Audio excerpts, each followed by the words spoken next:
வணக்கம். கோமாதா சோதிட ஆய்வு நிலையம், இளம்புவனம். 2 குரு, வாக்கு, தனம், குடும்பஸ்தானத்தில் குரு இருக்கின்ற பொழுது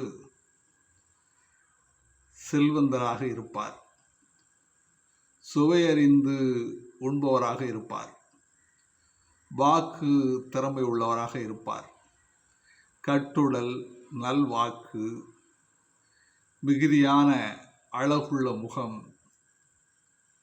பொருந்திய உடலுடையவராக இருப்பார். தானம் செய்தல், ஒளி பொருந்தியவர், எந்த வகையிலும் குறைவில்லாத அமைப்பை பெற்றவராக குரு 2 இருப்பவர் இருப்பார்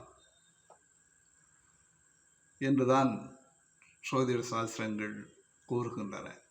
வாழ்க வளமுடன்.